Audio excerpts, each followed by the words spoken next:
आज हम जिस टॉपिक के बारे में बात करने जा रहे हैं वो टॉपिक ये है कि क्यों लोग एमबीबीएस करना बाहर से पसंद कर रहे हैं। इंडिया में ज़्यादातर लोग बच्चे बाहर जा रहे हैं एमबीबीएस करने के लिए। वजह यह है कि एमबीबीएस की जो फीस है बाहर में, खासकर China, Russia, Uzbekistan, Kazakhstan, Tajikistan, Turkmenistan और आर्मेनिया और जॉर्जिया में बहुत ही कम है। आप समझ सकते हैं कि बाहर में जो मेडिकल करने जा रहे हैं वहाँ पे फीस जो है 25 से 30 लाख रुपए, मैक्सिमम 40 लाख रुपए में आपका हो जाएगा मेडिकल। लेकिन इंडिया इसका उल्टा है। इंडिया में फीस आप 60-70 लाख से शुरू हो रही है और 1.5 करोड़ तक जा रही है। एक आम आदमी के बस का नहीं है, जो यहाँ पे गवर्नमेंट जॉब करते हैं या कोई प्राइवेट जॉब करते हैं या कुछ भी जॉब करते हैं, उनके लिए बहुत सी मुश्किल है। आप समझ सकते हैं जो फीस का जो लेवल है बहुत हाई है। अब रह गया मामला गवर्नमेंट सीट का। गवर्नमेंट सीट जो है वो सिर्फ समझ लीजिए जनरल कैटेगरी के लिए वो 25,000 है। अब समझ सकते हैं कि 25 लाख बच्चे अपेयर हुए हैं इस साल 2024 में, और इसमें से सिर्फ 25,000 बच्चे जो जनरल कैटेगरी के बच्चे हैं वो उनका सीट मिल सकता है गवर्नमेंट में। लेकिन जो तादाद है जो क्वालिफाइंग कर रहे हैं बहुत ज़्यादा है। उस लिहाज से इंडिया के पास सीट नहीं है। जो खासकर मैं बात कर रहा हूँ यूपी एंड बिहार से, यूपी एंड बिहार में सीट बहुत कम है। इधर कुछ 2-3 सालों में यूपी में कुछ सीट बढ़ी है, लेकिन बिहार में बहुत कम सीट है और लोग बहुत ज़्यादा, क्योंकि पॉपुलेशन का आप समझ लीजिए कि इंडिया का अगर पॉपुलेशन की हम बात करेंगे, यही 2 स्टेट्स हैं जो मोर देन 30 to 40% पॉपुलेशन आपको रखती हैं। उसके हिसाब से सीट बहुत कम है।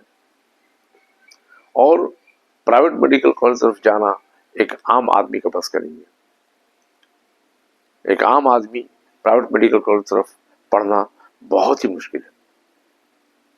इस लिहाज से जो लोग इंडिया में सपना को पूरा नहीं कर सकते, अपने ख्वाब को पूरा नहीं कर सकते, वो अपने बच्चे को रशिया, उज़्बेकिस्तान, ताजिकिस्तान, तुर्कमेनिस्तान भेज रहे हैं और यही सोच रहे हैं कि वहाँ से मेडिकल कर लेगा तो बेहतर होगा। लेकिन उनके सामने में एक बहुत बड़ा चुनौती है। वो ये है कि जब वो इंडिया वापस आएंगे तो उनको एक नेक्स्ट एग्ज़ाम देना पड़ेगा, और नेक्स्ट एग्ज़ाम का जो परसेंटेज है पास आउट का बहुत ही कम है। और उस लिहाज से नेक्स्ट एग्ज़ाम जो है उनके लिए बहुत टफ होता है, क्योंकि जब वो अपने जो बाहरी कंट्री में जाते हैं तो उनको वहाँ की लैंग्वेज में, वहाँ की ज़बान में उनको सीखना पड़ता है। जब वो वहाँ से वापस आते हैं, आने के बाद में उनको यहाँ पे एग्ज़ाम पास करना बहुत ज़रूरी है। जब तक वो पास नहीं करेंगे तब तक उनको लाइसेंस नहीं मिलेगा। उस लिहाज से ये बहुत टफ है उन बच्चों के लिए जो बाहर से कर रहे हैं। अब तो इंडिया का भी कंडीशन आ गया है कि यहाँ के बच्चे भी नेक्स्ट एग्ज़ाम देंगे, तभी उनका पीजी में एडमिशन होगा। तो उस लिहाज से इंडिया गवर्नमेंट ज़्यादातर बच्चे को यहाँ पर एडमिशन ले नहीं पाएंगे लोग, ड्यू टू फीस की वजह से। इस लिहाज से लोग ज़्यादातर बाहर जाना पसंद कर रहे हैं। दूसरी बात यह है कि जो क्रेज़ है उन लोगों का बहुत ही ज़्यादा है। आप समझ सकते हैं एक इंजीनियरिंग में 9 से 12 लाख बच्चे अपेयर हो रहे हैं, और उसी जगह पे मेडिकल में लोग 25 लाख बच्चे अपेयर हो रहे हैं। इंजीनियरिंग की पढ़ाई उतनी महंगी नहीं है कंपेयर टू मेडिकल के हिसाब से देखा जाए तो, क्योंकि इंजीनियरिंग में अगर आपको गवर्नमेंट सीट मिल गई तो ठीक है, नहीं भी मिला तो कम से कम प्राइवेट में भी जाके 50,000 1 लाख रुपए के बीच में एडमिशन मिल जाएगा आपको कहीं भी। लेकिन इसका उल्टा है मेडिकल। मेडिकल की जो फीस है वो समझिए करोड़ों में जा चुकी है। 70-80 लाख के बारे में बात करें तब भी एक आम बजट नहीं है एक आम आदमी के लिए। ये बहुत ज़्यादा है। जो इनके पास बहुत ज़्यादा पैसे हैं वही अपने बच्चों को करा सकते हैं। जो आम आदमी, जो नौकरी पेशा लोग हैं या फिर कुछ छोटे मोटे बिजनेस करने वाले लोग हैं, उनके लिए ये बहुत ही मुश्किल है। उस लिहाज से लोग अपना ख्वाब को पूरा करने के लिए लोग इन सब कंट्रियों में, इन सब देश में अपने बच्चे को भेज रहे हैं। यही सपना है कि मेरा ये बच्चा डॉक्टर बनकर तैयार हो जाए।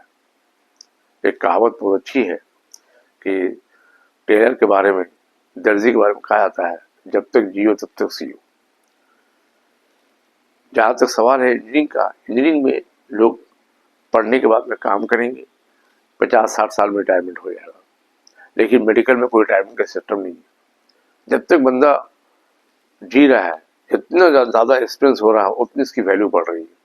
इस लिहाज से लोग अपने सोचते अपने बच्चों को मेडिकल कराए कि कभी वो कहीं भी टेबल चेयर लेके बैठ भी जाएगा तो मरीज आएंगे। इंडिया में इस तरह से बीमारी फैल रही है, इस तरह से बीमारी हो रही है कि हर आदमी को डॉक्टर की जरूरत है, और डॉक्टर उतने हैं नहीं।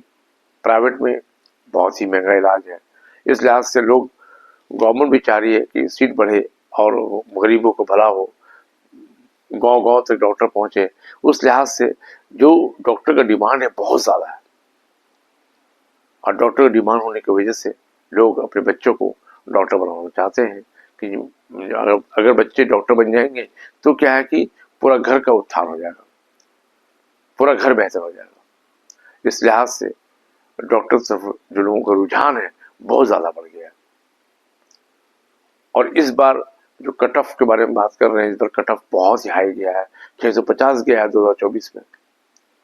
650 के मतलब ये हुआ कि जो बच्चे 90% के करीब हैं उन्हीं को मेडिकल सीट मिलेगी। जो लोग 50-60-70% ला रहे हैं या 80% ला रहे हैं उनका होना बहुत मुश्किल है, क्योंकि जो ऑल इंडिया कट ऑफ का जो कट ऑफ है बहुत हाई है। 650 होना 720 में बहुत ही मुश्किल है, क्योंकि एक आम बच्चे के लिए, आम पढ़ने वाले के लिए उतना लाना बहुत मुश्किल है। जो बच्चा बहुत ही मेहनत करेगा, बहुत ही इंटेलिजेंट होगा, बहुत ही समझदार होगा, वही बच्चा ला सकता है आपको 650 के ऊपर। इस लिहाज से ये बताता है, ये दर्शाता है कि मतलब मेडिकल का जो डिमांड है वो दिन ब दिन बढ़ते जा रहा है। क्यों बढ़ रहा है? वो बढ़ रहा है इसलिए क्योंकि इंडिया में जो बीमारियां हैं बहुत फैल रही है, बहुत बढ़ रही है। आबादी के हिसाब से आबादी है, आप समझ लीजिए 1 अरब 40 करोड़ आबादी है देश की। डॉक्टर चाहिए, गांव गांव तो डॉक्टर चाहिए, उतने डॉक्टर नहीं मिल पा रहे। इस वजह से मेडिकल का डिमांड जो है बहुत ही बढ़ रहा है, और लोगों में क्रेज हो रहा है कि हम अपने बच्चों को किसी भी हालत में डॉक्टर बनाएं।